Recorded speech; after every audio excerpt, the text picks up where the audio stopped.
Хэрэг айлын үлсэн дээр суудаг болсноо нь эрт урд цагт Шарай гол гэдэг газарт ах トゥ гурван сайн ир байж гэн.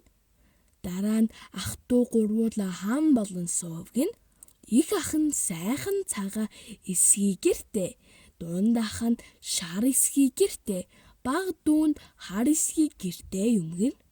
Нэг өдөр их ахын нь хатнаас хүү төрж гэн.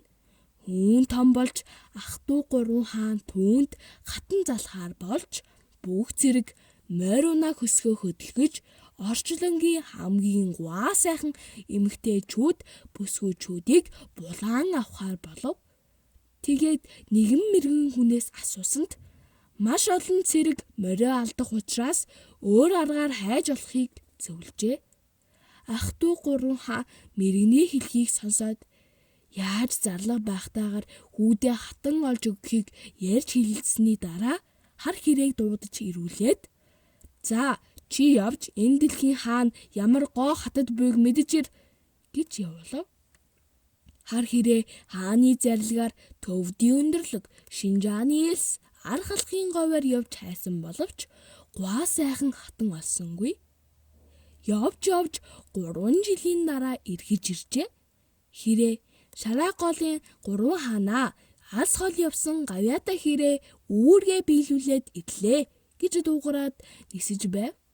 Ах トゥ гурван хаан хар хэрээний хэлхийг сонсоод "Аргагүй биз дээ.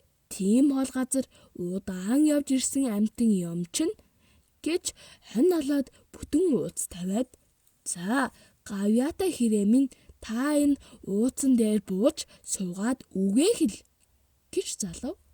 Хар хэрэг хоньны ууцан дээр буусангүй. "Гавьяатай хэрэг ирлээ" гэж хашгираад нисээд байжээ. Ах トゥ гурван хаан түүнийг үзээд "Энэ хар хэрэг хоньны ууц чамдлаж байна. Аргагүй эзтэй" гэж бэрүү алж тавиад "Гавьяатай хэрэг энд буугаад үгээ хэл" гэсэнд бас бууж ирсэнгүй. "Гавьяатай ирлээ" гэд нисээд байв. Ах トゥ гурван хаан яаж буулгаж ирэх аргаа олохгүй сандарч байтал хэрэг тэнгэрт эргэж байгаад "Гурван хаантаа энэ хурмас тэнгэрт 3 сайхан дагин байна. Нэгийг нь говьл авч болох юм. Нэгийг нь хулгайлуул авч болох юм.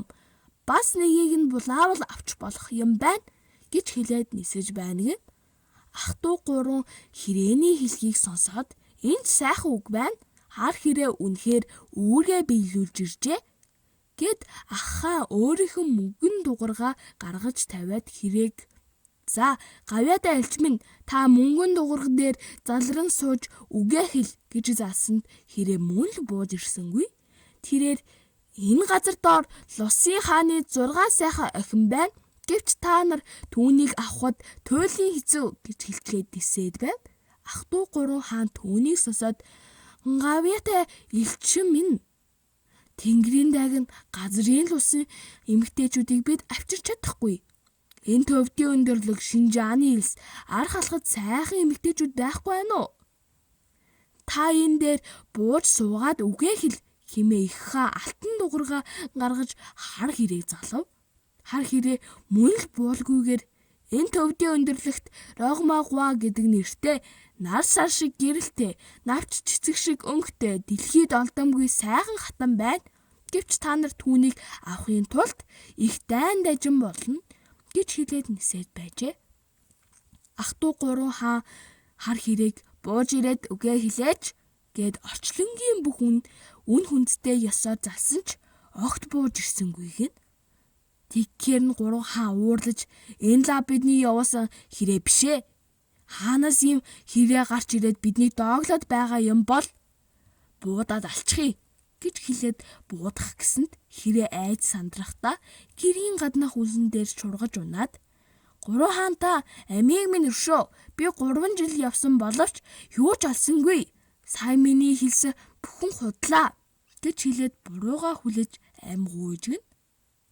Түүнээс хойш хар хэрэг айлын гаднах үнс хогон дээр суудаг болсон юм гэн. Энэ ихтер гарч буй дугар гэдэг үгийн утга нь цагаан шүхэр гитсэн утгатай юм байна.